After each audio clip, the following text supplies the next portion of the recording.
I am so thrilled today to welcome you, Steve Burgess, to our community, the Urkraftportalen. Welcome so much, Steve.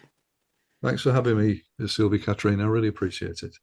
Yeah, and we were just talking that this is a great day, isn't it? Why is Hmm. it a great day today, Steve? Well, for me, it's a very important day because my new book, The Adventures of a Hypnotherapist, is published today in the UK and in Europe. Woo! So it's my third book and it covers a lot of my more unusual experiences as a hypnotherapist and regression therapist over the last 33 years. Obviously, lots of past life regression stories in there, but also ancestral regression, alien abduction regression, spirit release work, some of the quirkier things that I've done in my career.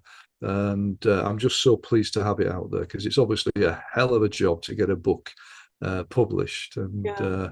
this is my third book, so yes, I'm really happy today. Yeah, it's a lot. Congratulations. Yeah. It's a lot of hard work writing a book, and you said earlier when we were talking that you've been working 5 years with this book.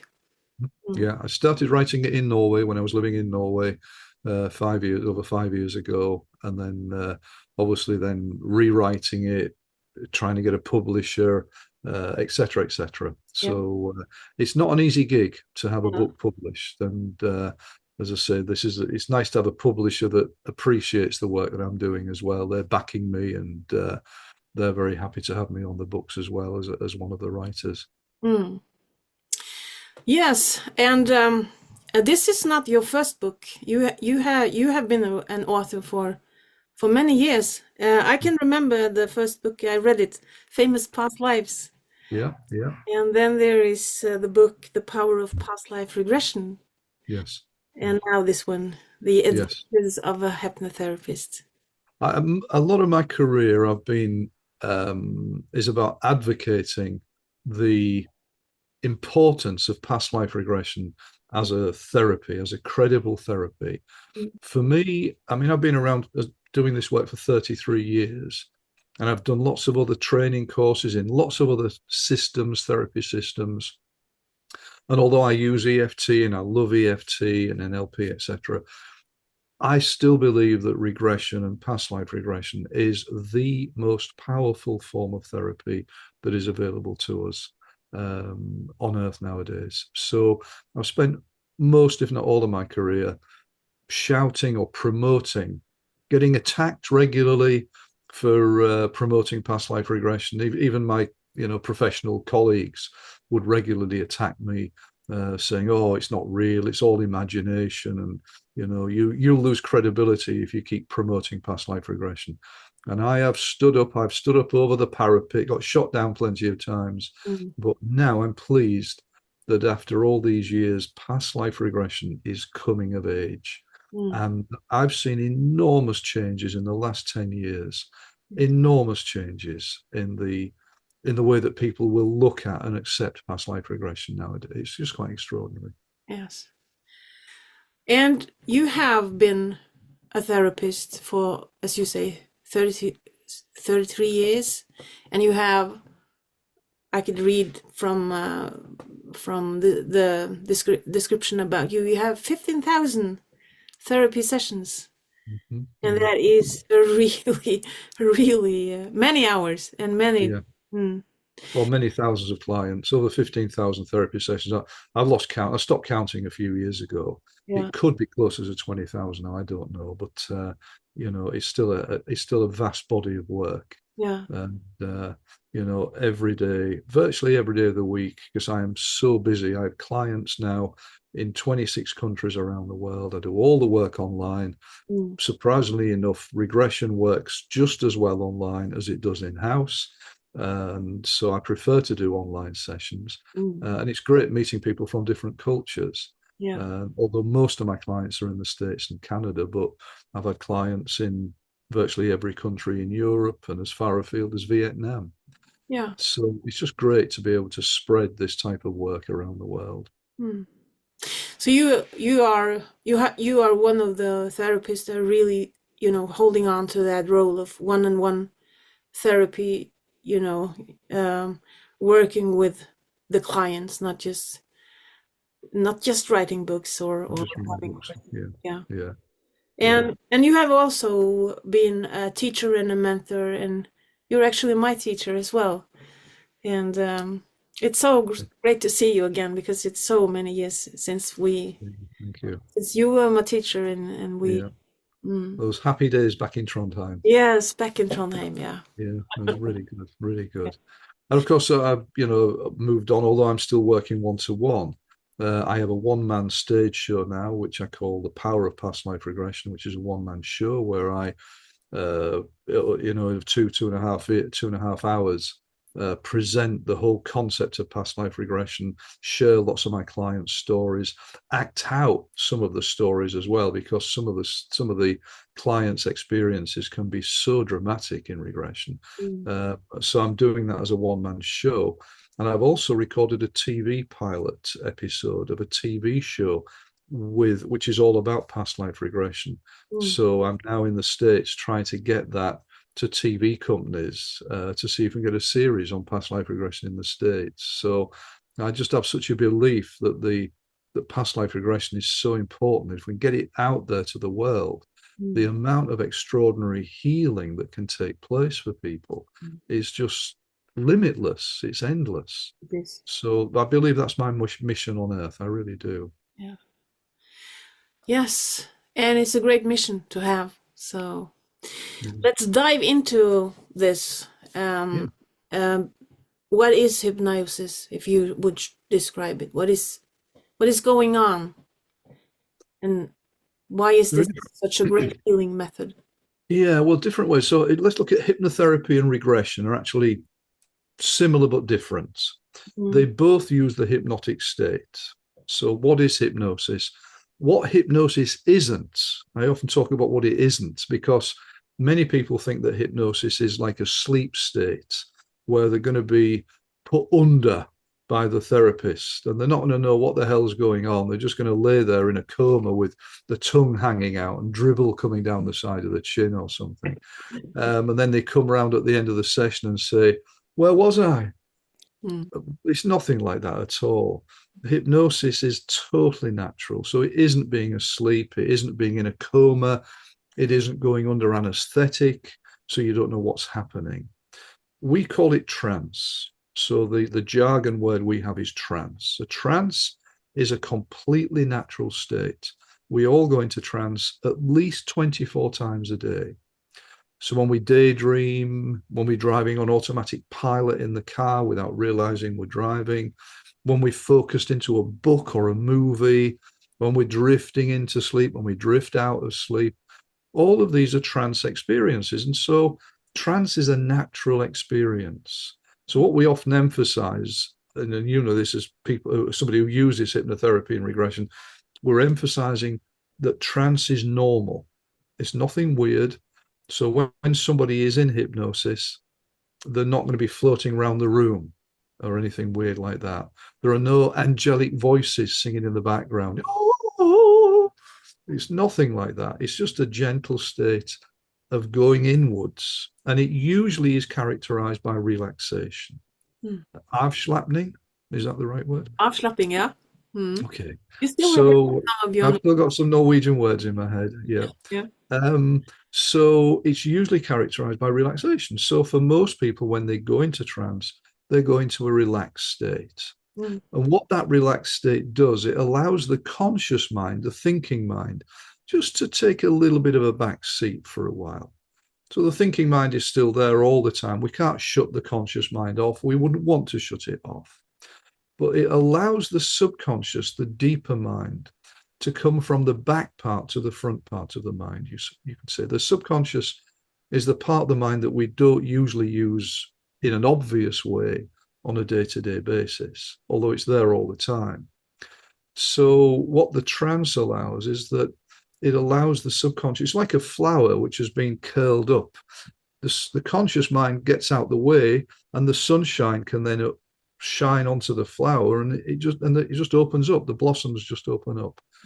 And the subconscious is the 99% of the mind that we don't usually use in an obvious way on a day-to-day basis. So This is why hypnosis is such a powerful process, because we're using the engine room of the mind, the Mm. powerhouse of the mind. And the subconscious is the seat of our emotions, the seat of our intuition, the seat of our creativity, the seat of our imagination. Mm. And it also contains all the memories that go way, way back. And yet it's even greater than that. So, my belief, having done this work for so many years, is that we all have a higher self.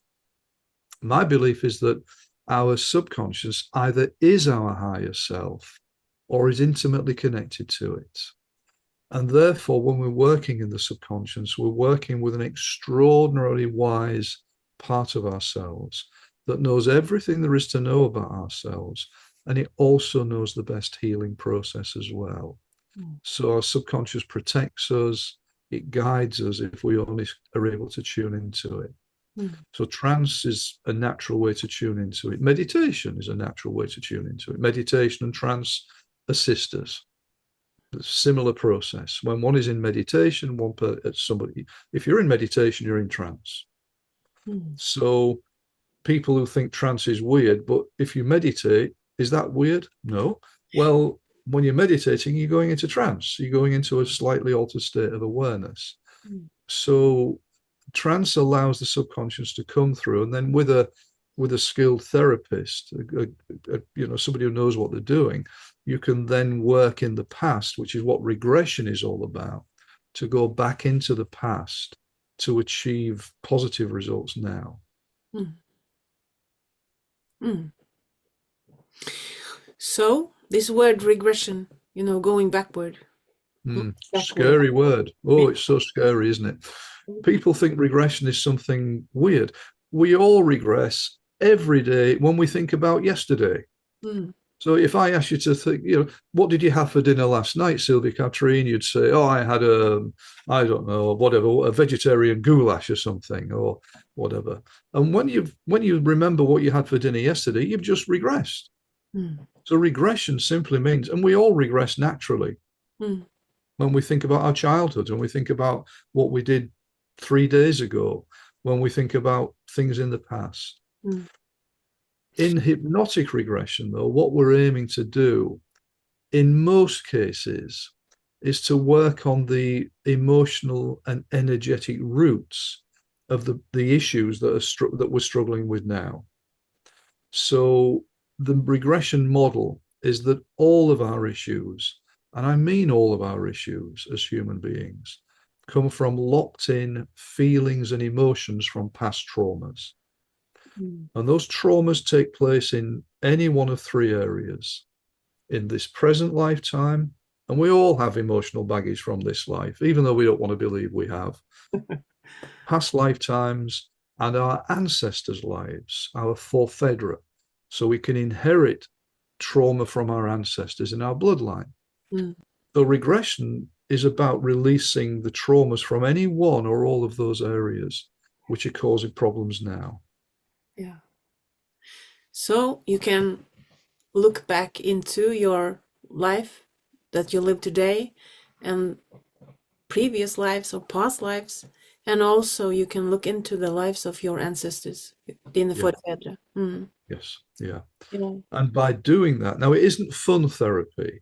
I No. mean, I know we'll probably talk about positive past lives a little bit later on, but the trauma release side of therapy isn't fun, but it is so extraordinarily effective that if we're able to go back into the traumas and release the sadness or the fear or the anxiety or the anger or the guilt Mm. which is stuck in those traumas. Mm. And this is often done by crying or shaking or the body moving energetically.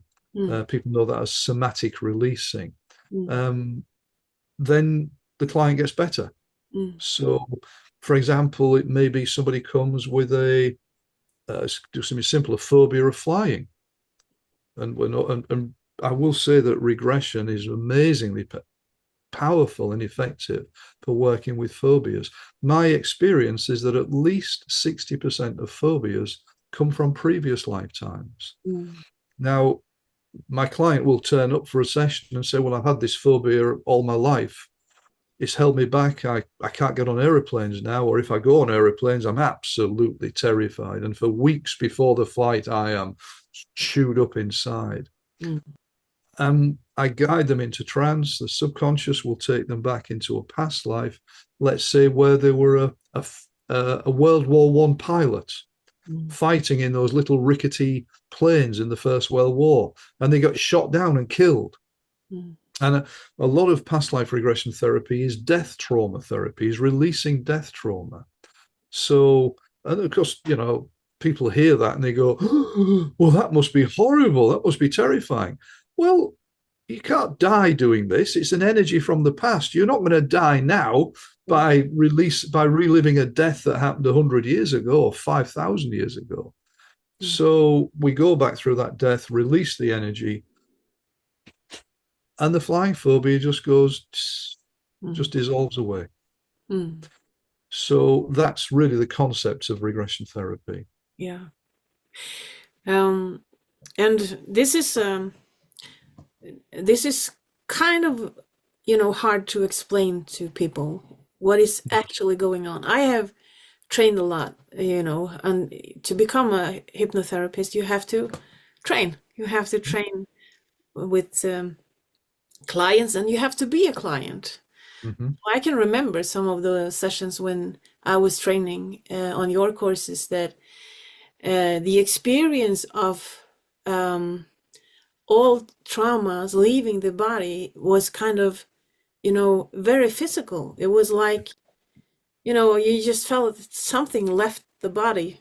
Uh, Mm. Yeah. so this is kind of hard to explain. So I was wondering, Steve, if you maybe could just come up with, share with us some examples of stories from your therapy sessions so that we could just learn by listening to the example.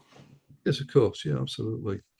So um, any issue can come from trauma is caused by traumas in the past. So that doesn't matter whether it's depression, anxieties, physical illness. I work with a lot of physical issues, cancer, sexual issues, relationship issues, lack of confidence, weight issues, addictions, obsessive compulsive disorder. All of these things are caused by traumas in the past. So what that means that we are reacting 24 hours a day to our emotional pressure cooker. Mm, So it's like we have an emotional pressure cooker inside us, and all the crap that happens in life, we put in the pressure cooker and we put the lid on the pressure cooker and it bubbles away. mm, And we react to that bubbling in the different ways that we do with anxieties, with depression, with phobias, whatever. In regression therapy, we're taking the lid off, letting some pressure out, and we put the lid back on, and then the pressure drops.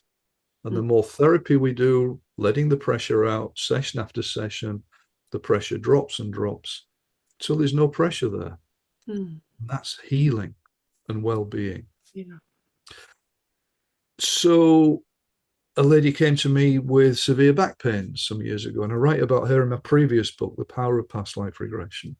And she'd had awful back pains for years, lower back pain.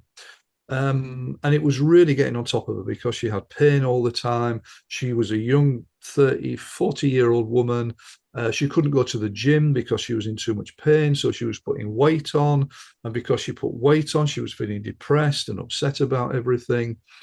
And she was a magistrate as well, like a judge in the UK in the legal profession.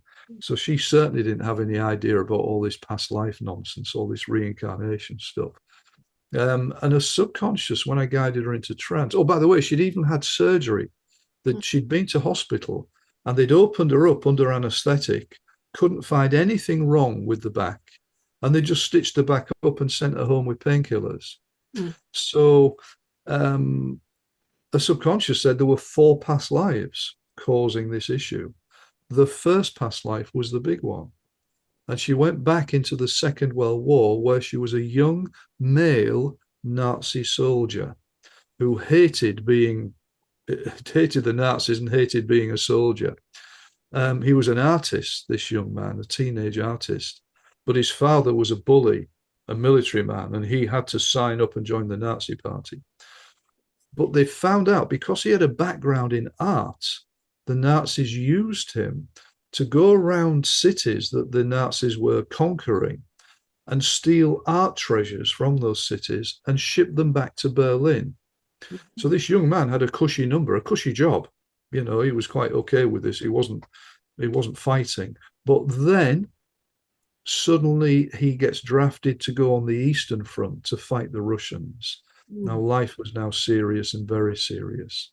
And in the session, as my client was laying there, very, very tense, she's describing skirmishes with the Russians, small battles. And then she said, we're about 40 miles away from Moscow and we're bogged down in the snow and we can't get through and the supplies are not coming through. So we can't get any further. And the Russian snipers are firing at us.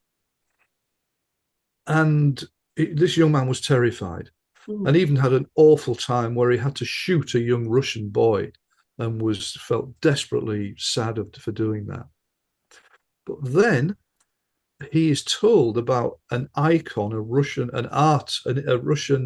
religious art painting that was in a church behind the lines. So it's in a little village that the Germans had already captured. And it might be worth looking at this art treasure and again, taking it back with them. So that young man made the biggest mistake of his life then because he didn't take an escort with him. He just jumped on a motorbike because he thought it was behind the German lines. And he traveled a mile to the village. And in the session, what happened was quite extraordinary. And I won't demonstrate too much because everybody would jump as I'm doing this. When I do a one-man show, I actually do this in reality. And it is so shocking. But she was laid in trance. And I said, so what happens now? And she said, well, I've found the village and I found the church. She said, it's deserted. It's only a tiny village, just a few huts, very poor place. And I found the church and I've got off the motorbike and I'm walking through the churchyard. And suddenly, as she said that, she screamed and she jumped about 3 feet, about 3 meters, about a meter in the air and landed with a crash back on the chair and then started coughing. Said, what's happened? She said, I've been shot. I've been shot. I've been shot. And she was imagining coughing blood up in the past life. And then he died, of course. Mm. So one of the features again of regression therapy, we need to go back through it more than once because there may still be energy in it. So I took her back through that death again. The second time when the bullet went in, and by the way, the bullet went in exactly where the back pain is in this lifetime. And she leapt this time half a meter in the air, whereas before it had taken 20 minutes to die in the session, it took 10 minutes. So I took her back again in the death. This time she jumped up a little bit and it took her 3 minutes to die. And the fourth time as she re-experienced the death, she just went, ugh, as the bullet went in, and then she died.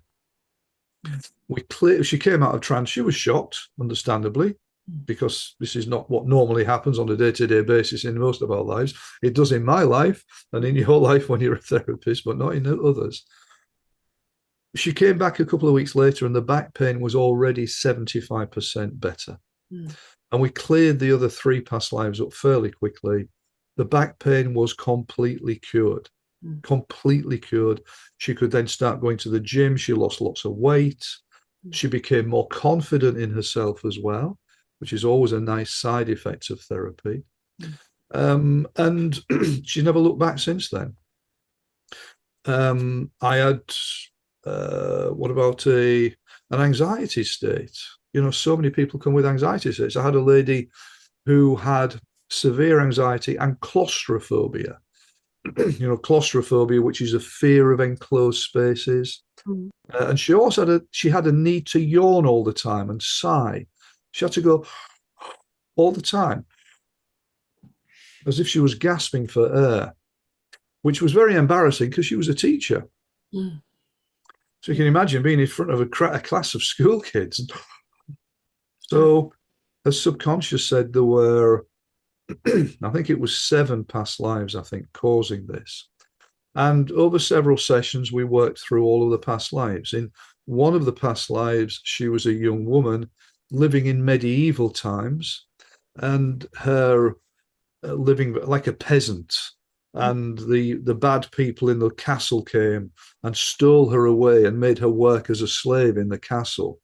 And then one day she tried to escape. They took her out and they raped her, and then they buried her alive.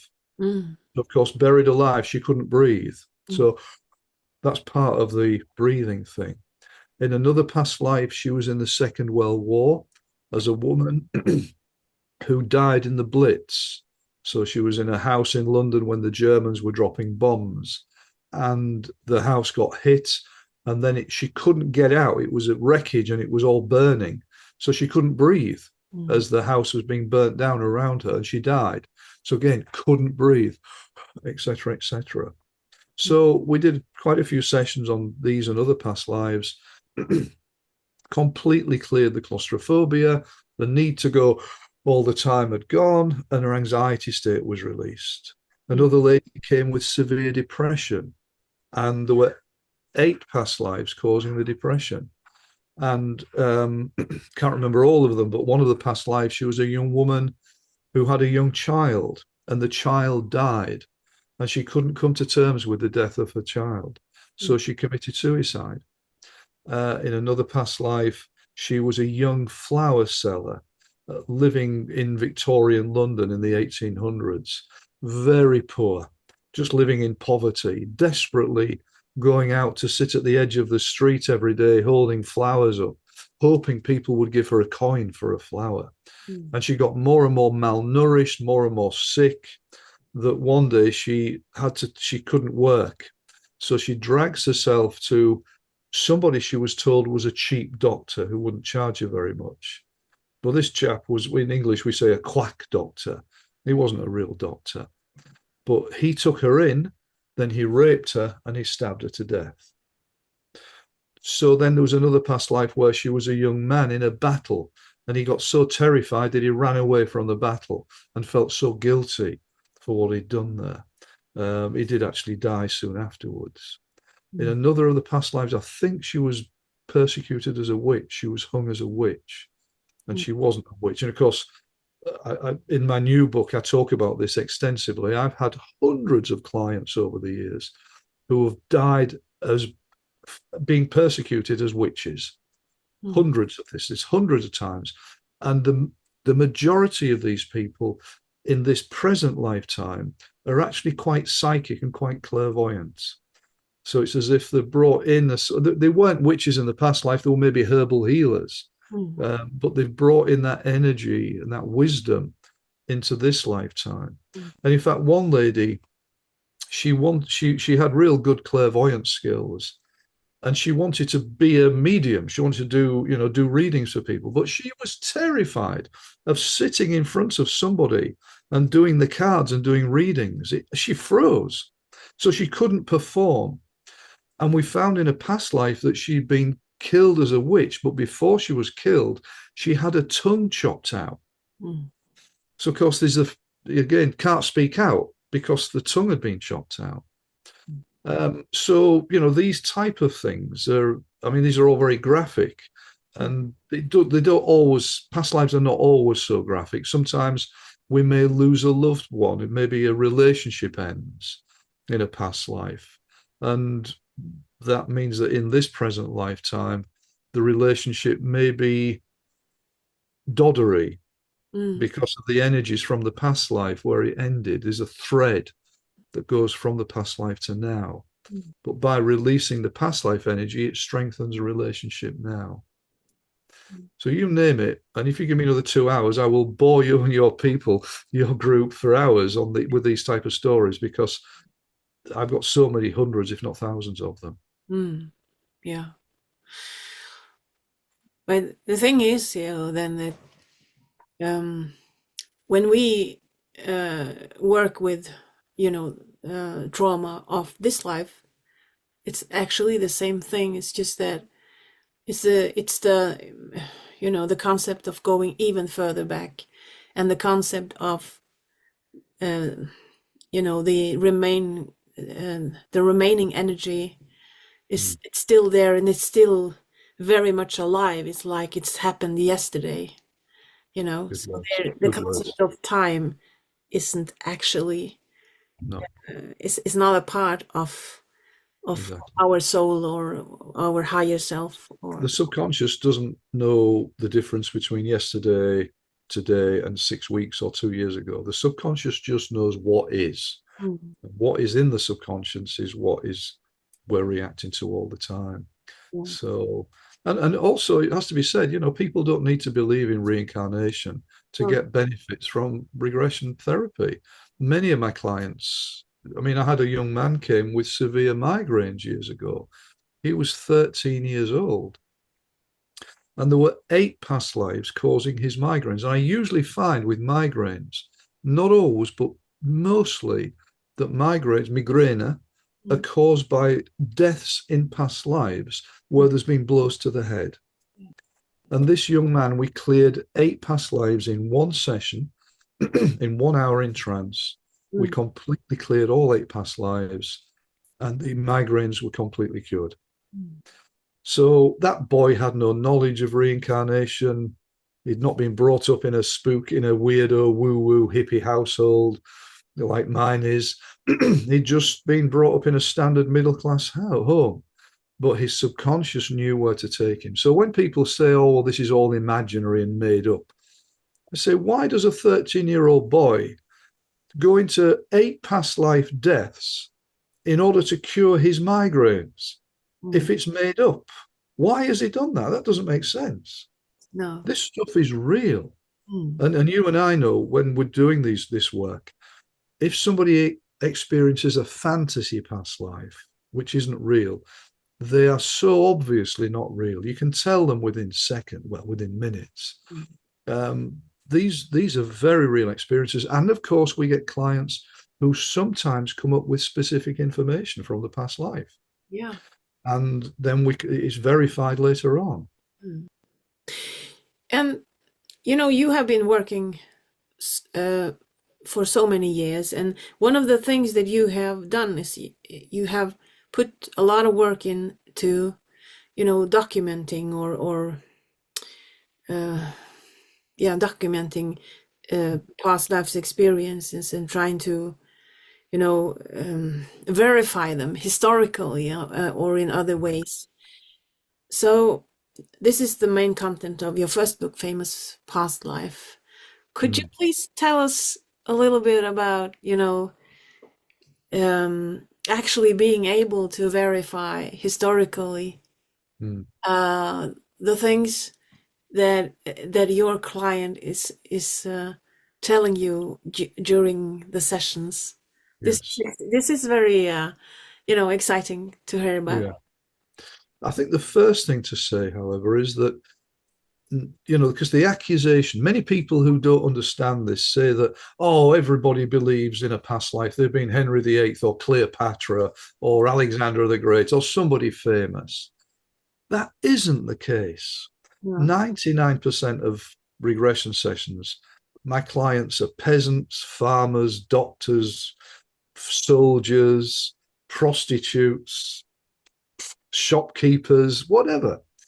Yeah. But And what I have experienced is that, you know, looking into history, most people die during birth or in uh-huh, war, or yes, yeah, just, so it's if you look at history, you have a lot of, death in yes. being born, and a lot of people. The brutality in the past Mm, comes out in past life regression sessions. We're so lucky the way that we live nowadays. We live in comfort. Most people in previous lives, most people were just trying to survive. mm, And that was survival was the important thing. It's only really the last 200 years where more and more people have got luxury and we don't have to survive so much. mm, But in past lives, most people were surviving, and the brutality of past lives was dreadful. The respect for human life was so low as a rule. mm, And that comes out time after time in the sessions. And as you say, childbirth, sickness, mm. uh, illnesses, which nowadays we would just Starvation. we'd heal up, and starvation. Oh, of course, yeah, yeah, yeah. So it comes out time after time. But I always said for 10 years, in my first 10 years of my career, if I ever heard of anybody claiming in a past life to be famous in their past life, I would just say, well, that's just a big ego. They're just being egotistical. Yeah. You know, Shirley MacLaine, the famous actress, claiming to be the concubine of Emperor Charlemagne the Great. Oh, Shirley, come on, love. You know, you just be a normal person like the rest of us. But then one day, my whole world changed when a lady called me and she said, I wonder if you can help me. She said, something strange has happened and I can't get it out of my head. She said, I'm working in an office and there's a man in the office. We're good friends. We're not in a relationship or anything, but we get on well. He passed me a file the other day. And when our hands touched, I had an electric shock. It went all the way through my body. And immediately I got an image in my mind's eye of a young woman with long reddish colored hair, a bit like yours actually, and then beautiful flowing robes, big long dress. And she said, I've been feeling so frustrated ever since. She said, and I cannot get that picture out of my head. And it's day after day, this frustration is there. So she said, what is it? So I resisted the temptation to say, how much vodka had you drunk that day? But I said, it could be past life. It could be. Come and see me.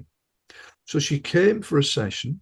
I guided her into trance, asked her to go back into this image of this woman. And immediately she went into an experience as this young woman in an old oak paneled room, a wooden room, hundreds of years ago. And she's pacing the floor up and down, waiting for somebody to arrive. And he isn't arriving. And she's so frustrated. As she was laid in my reclining chair, her fingers were strumming on the arms of the chair in agitation.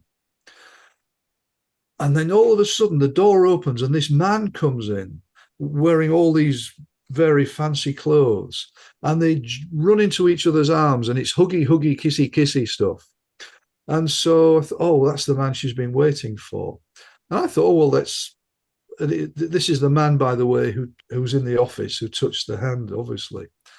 I thought, okay, this is fairly standard past life connection.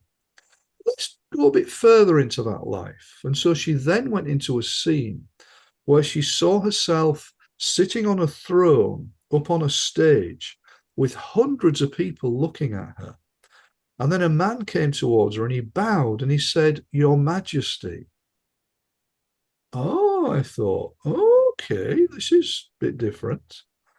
So we continued getting a bit more information.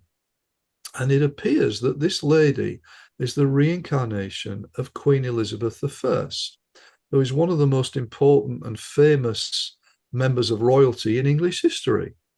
And so what we then did is we then did quite a lot of sessions, and she relived the love affair with this man who was Robert Dudley, the Earl of Leicester, which is known about. You know, historically, people knew they were in love, but the depth of the love people haven't realized. And she was so in love with him, and they just wanted to be together, but they couldn't be together. And eventually he asked her to marry him, but she was a member of royalty. He was just a nobleman, and that couldn't be. So she had to finish the relationship, which broke her heart. And it's known that Elizabeth did this in the history books. So this lady, we worked through Elizabeth's life, and she came up with, and again, this lady had no historical knowledge of this. She hadn't researched it. She'd always been interested in Elizabeth, but she hadn't researched it. And she came up with a lot of historical stuff, which again, I had to go into history books to verify, including in our last session. She said that she gets a letter from Robert. She'd had his last letter, and then she finds out that he's died. And so she locks herself in a room for 2 or 3 days and just sobs and sobs. And she gets his last letter, which I think he'd written a few years before, and keeps rereading it. Then she folds it up and she writes on this with a quill pen and ink his last letter. and she folded it up and she put it in the back of a small like wooden container where she had all their private things. She hid it there. And historians have found that thing and that letter, and they've opened it out, and there are the words, his last letter, written on it. Mm. So how she wouldn't have known that. I wouldn't have known that, and I know quite a bit about Elizabethan history now. Mm. Later on in our last session, she felt that she'd had a child to Robert Dudley, and the child was taken away, and she never saw it again. Which, when she came out with that in the session, I thought that's ridiculous. That didn't happen. Mm. But when I went online, there is a story of a man who, 20 years later, after Elizabeth's death, was shipwrecked off the coast of Spain, and the Spanish authorities took him in. He claimed to be the child, the love child of Elizabeth and Robert Dudley, and he lived in the Spanish court for the rest of his life. Mm. Now, again, that is so not well known Mm. that that possibly happened. She would have known that. And then a few months later, her elder sister in the past life, a lady came for therapy who turned out to be Queen Mary, Bloody Mary. Mm. And that's Elizabeth's older sister. And the specific historical details that she came up with in the sessions just blew me away. And this lady was a housewife from Middle England. She'd never studied history. She'd never been interested in this stuff, never read books or watched movies on it. And I had to go to history books, and I found these specific historical details were all in the history books, as she said. There is no way on earth she would have known those details. You mean that she would have known those details if she wasn't Queen Mary? Mm. It's very fascinating. It really is. And one of the And things just in, recently, before I say that, just recently, I've been working with a lady in Canada who appears to be the reincarnation of Alexandra, the wife of Tsar Nicholas II, Mm. who died at the start of the Russian Revolution when all of the family were massacred and executed by the Bolsheviks. Mm. And in those sessions, the misery of Alexandra's life just kept coming up over and over again. And her desperate need to have Rasputin around because she was so miserable. And again, this lady had no knowledge of this, but again, it's all there in the history books. Mm. And just as you say, it's just fascinating. Yes. And one of the things that you started out with in this story is something that I have run across several times in my work is that people come for regression because they have met someone. Mm. It doesn't have to be a girlfriend or a boyfriend, just met a person in this life that they already know, a very Mm. strong energetic connection, and you know, they want to know who is this energy? Yeah, How do I know this energy so well? yeah, Yes, yeah. my guess is that you have experienced that too. Many times. And love at first sight is a classic past life experience where we are being triggered back into a past life. Mm. And my partner now, who's in Florida, we met as a result of a past life which we've had together, a very powerful past life. And that's actually brought us together in this lifetime. Mm. So we knew each other Mm. from the word go, and then we both explored the same past life Mm. in a very powerful way. And that's just brought us together. Yeah. So, this is the case. And this idea of the clusters of souls, our soul is in the center, but people who are close to us in that cluster, that soul group, Mm. have been around us many lifetimes, Yeah. in many different ways. So, yeah. That is my experience too, working with regression. Mm. That there is a group of energy. I call it energy because it's what you recognize. It's not the person. It's just the energy that is familiar, very Yeah. strongly familiar. Yeah, very, very much so. Mm. And of course, then soulmates and twin flames, all of that stuff. Mm. can be uncovered and worked through Yeah. in past life regression. Yeah. I just want to talk about what you call positive past life regression. Mm, Um, because um, regression is obviously great healing, mm, but it also has become, for me at least, I feel it's like a well of. Uh, for me, it's been a well of power and growth because I am lucky. I have a friend, a common friend of us, living okay, quite near Kari.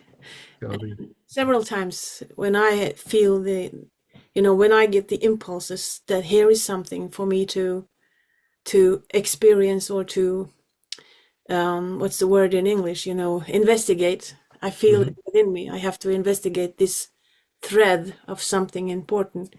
Mm, I go to her and I say, this is a thread, and I need to experience what is this for me to grow on. So positive past lives have been like a way of expanding my you know um, my skills and my wisdom and my learnings, mm, and I feel that it's a really great potential for human growth and mm, personal development. yeah.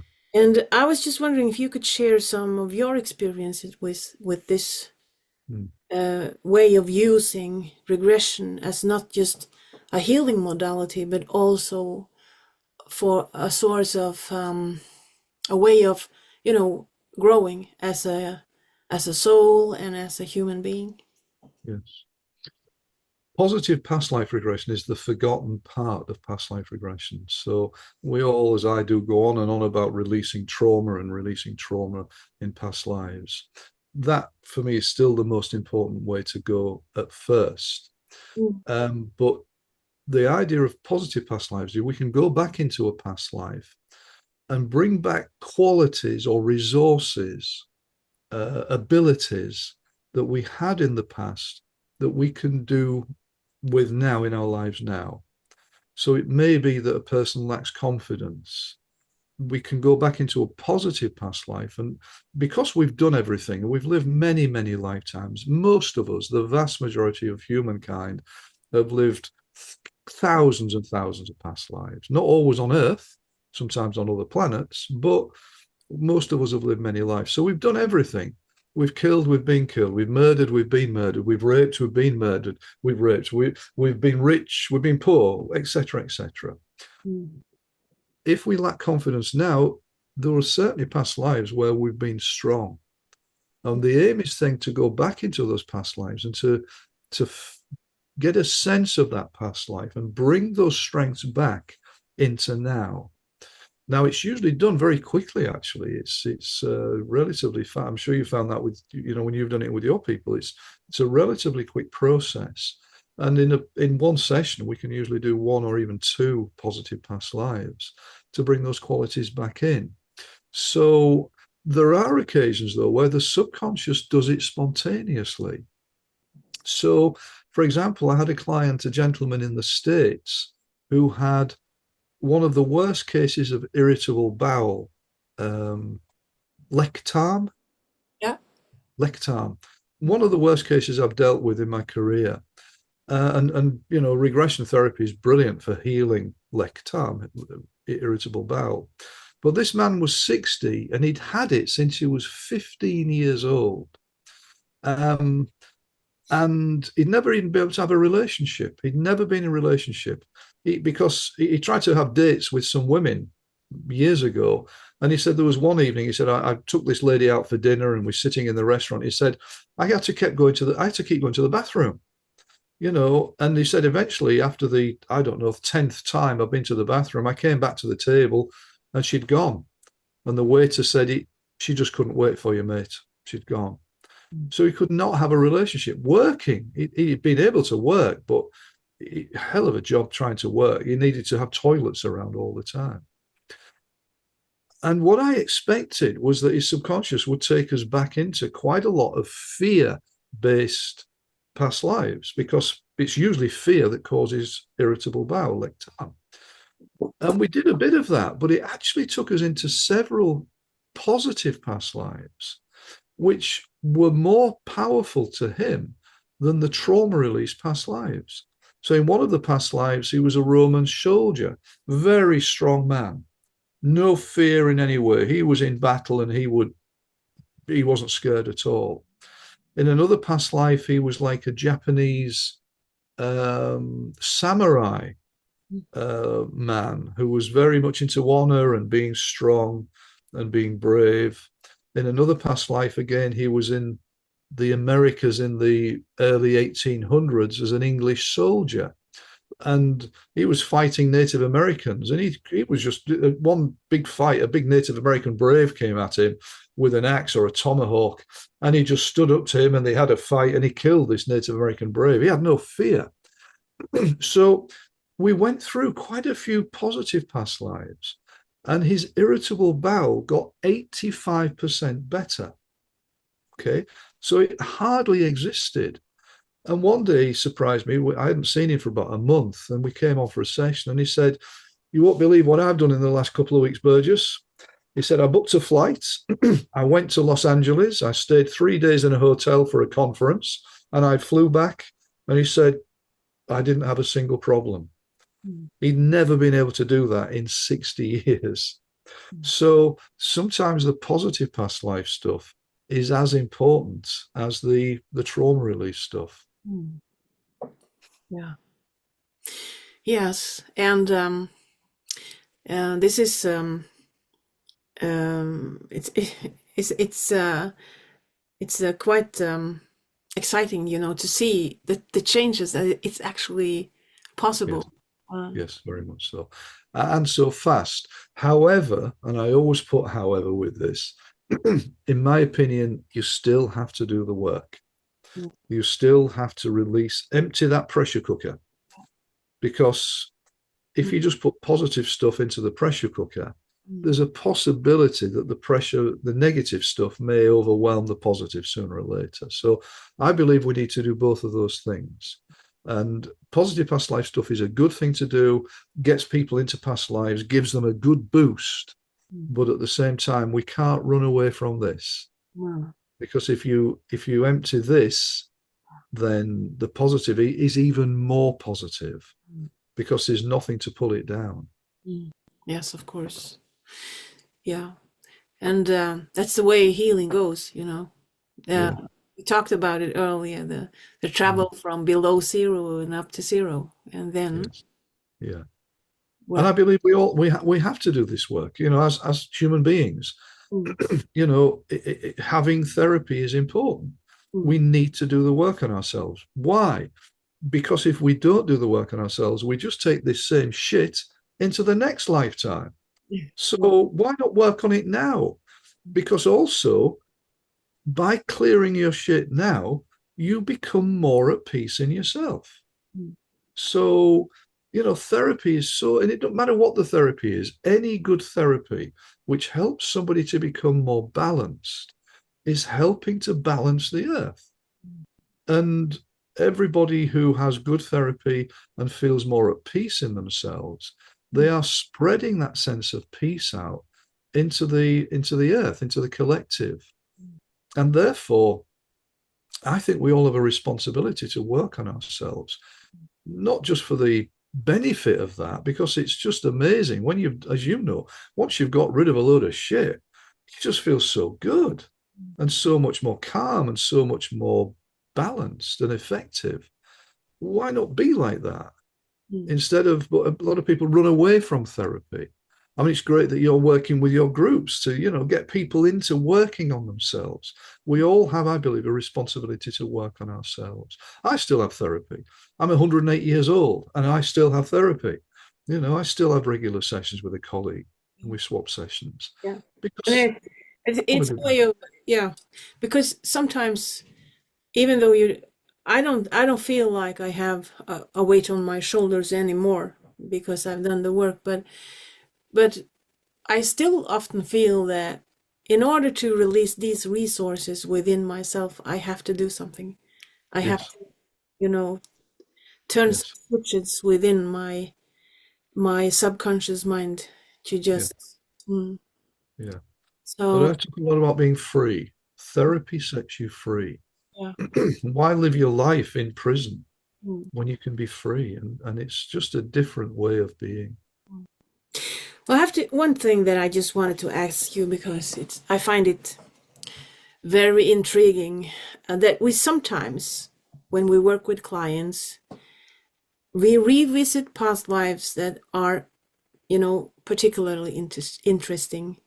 And Mm, I'm thinking about how we occasionally have clients who enter lives that uh, are not on Earth, mm, but on other planets. mm. Can you tell us a bit about this? Because I know that you've been working with this. Yeah.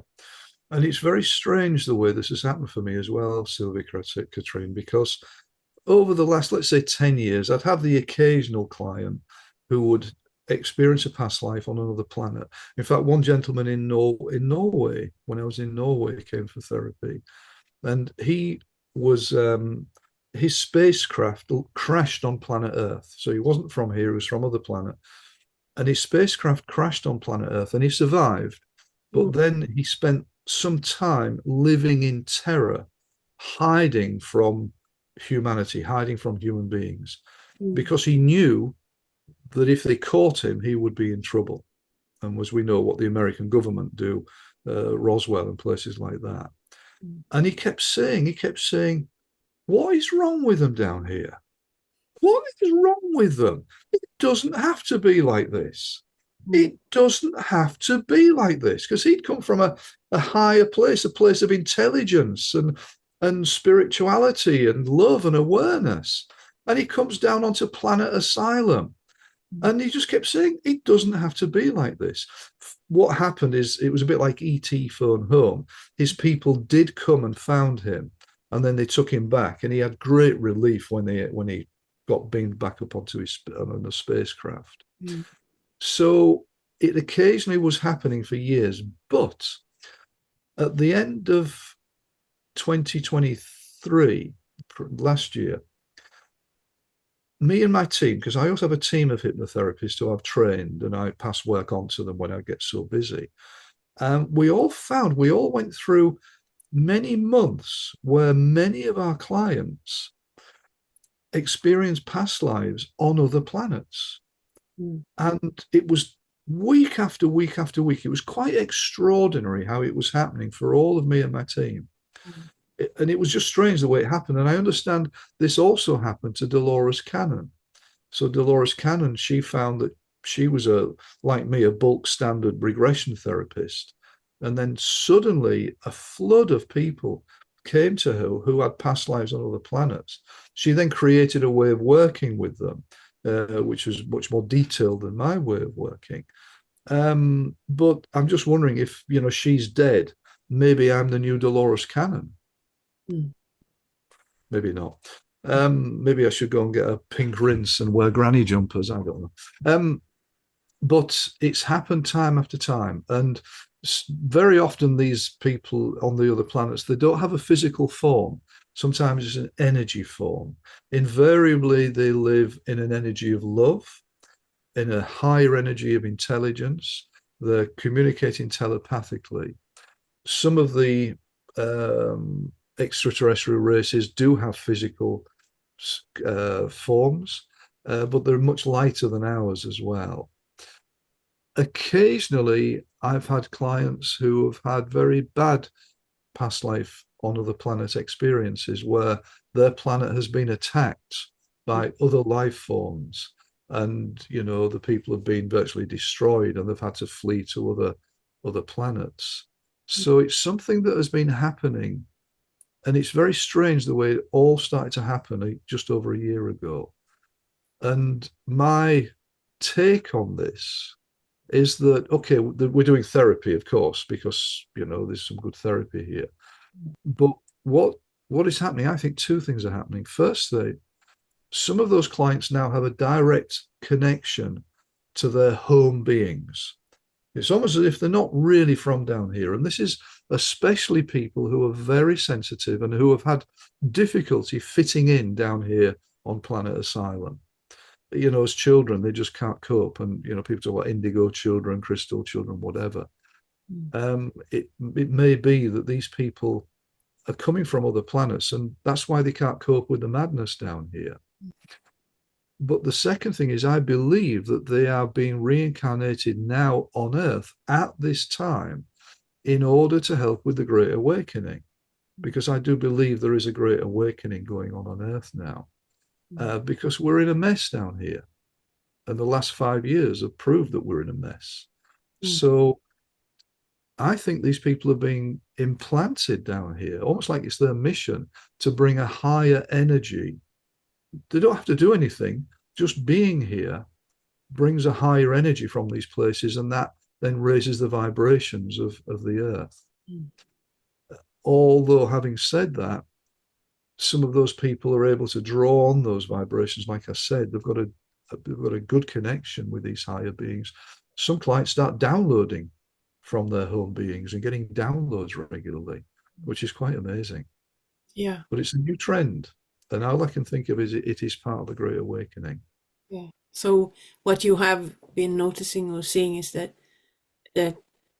from going, it was occasionally one occasionally happening, and now there's more. It was a trend. It was trending. It was extraordinary how it happened. I just talking about, you know, me and my team, we have regular meetings, and we couldn't stop talking about it. It's like, what? It's extraordinary. This is happening day after day in therapy sessions, whereas before it maybe happened once every year. So something, and we weren't bringing that in. We weren't looking for it. You Mm. know, as you know, we don't lead our clients. We just let the subconscious bring these things in. Mm. So I think there's something very significant being happening there. Mm. Interesting, very interesting.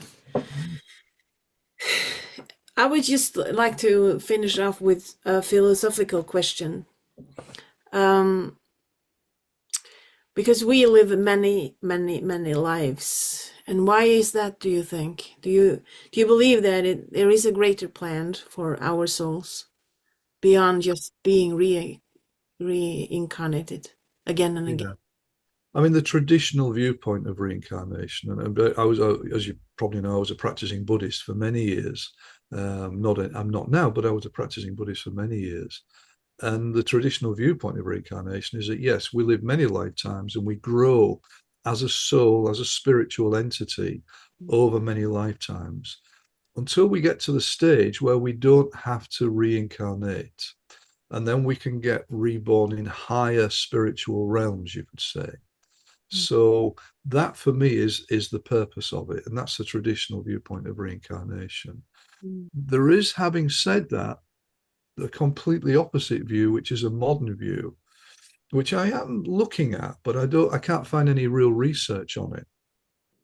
Some people believe that we don't have to get reborn, that reincarnation is a big con, and that our souls are being recycled by alien entities which are actually involved with running the earth. And most people know these as reptilians. And so there is a concept. Some people, I mean, this is all even more woo woo than I ever go into, but I mean, I go pretty far in terms of woo woo, but this is another step away. They would say that the moon is a soul catching device, and they are recycling our souls. And what they say is that when we die, these aliens disguise themselves as spirit guides and say, come with us, we're going to take you to this place of beauty where you can heal. And then they take us into the light and we get reborn again Mm. because they feed on our fear. And Mm. so they want fear down here on earth. They want hatred and animosity because these reptilians feed on that fear. And so they say there's no reason we should get reincarnated. And what they're saying is at the time of death, you shall have an awareness where you are, let your mind be as placid as you can be, and then go where you feel you need to go to instead of being taken someplace else. Now, it's a fascinating concept. Mm. And if it's real, then the past few thousand years of reincarnation and Hinduism and Buddhism would just go out the window. But I, I don't believe that. uh, when you were talking now, I just came to remember talking to a very young person. Maybe she was just 13, 14 years old. And I've been working with young people, not as a therapist, but as a community worker. Okay. So this is actually a long time ago, and we were talking about, reincarnation and what do you believe and how do you see this and do you believe in God and all of Yeah. these philosophical questions. And she said something, she wasn't, into the alternative thinking or anything. She was just young. And I Yes. asked her these questions because young people have, a fresh view on everything. And she said, and I asked her, what do you believe happened to us when we die? And do you believe in reincarnation and coming back and coming back? And she was thinking about it. And then she said, if the source of energy is smart, if it is that it wants to, reinvent itself again and again, and if it's really smart to, you know, accelerate the growth of the energy, Yeah. it would when a soul come back with all the learnings of this life, if the source is smart, um, it will shuffle the cards and send them back with another combination of so that the fraction of the soul is just put together in a different way. Mm, And mm, that was intriguing. It was mm. intriguing, point of view from I don't remember if she was 13 or 14 years old. Yeah. You're So very intelligent. I mean, I was still eating mud when I was 13. yeah, I mean, but this is the new children, coming. yeah. Okay. Yeah. Yeah. And I think she's right. I do personally believe that, this idea of the white light trap, as they call it, I still don't, I can't find any real research in it. It's just theories.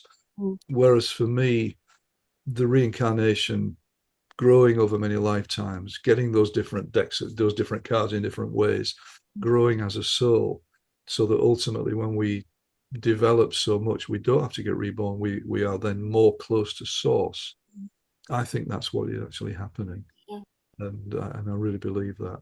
Mm, And yeah, and going back into why we're doing this work, clearing the stuff that is holding you back from moving on to higher levels is an important thing that I think we all should be doing. mm. Yes, I so agree. I so agree because this is a part of being here is I think that we are here to learn and we are here to be at service with Mhm. the force and the powers that we have, whatever it is. I And, think we're here to learn love. yeah. I think we are here to learn love, to be love, Mm, and to live in the energy of love as much as we can. mm, That for me is what we should be. Well, should is not the right word. That for me is why we're here. Is bringing the energy of love into our lives, so that then that goes out into the world, yeah, and that therefore means being closer to the universally energy of love as much as we possibly can. mm, That for me is one of the main reasons why we're here. And mm. I believe when you get rid of your emotional shit, then you're closer to that Of course, of course. because you become less reactive. And if we're less reactive, we're calmer and we're more able to be. Mm, So, and that being is closer to love. mm, Anyway, that's my theory. yeah. What do I know? But thanks for sharing your deep wisdom, and because I see it as deep wisdom, the work that you do, Thank and you. it is. Um, I see it as a great potential for us to grow, because as Mm. we're talking about, you have to heal in order to grow. So, Yes. yeah. Yes. And Yes. so thank you for sharing, and I just wanted to know. um, my people in the Urkraftportal, they would like to know, how can we find Steve? Is he on the internet? Is he on the social media? Yeah, yes, I How am. can we buy your books? Okay.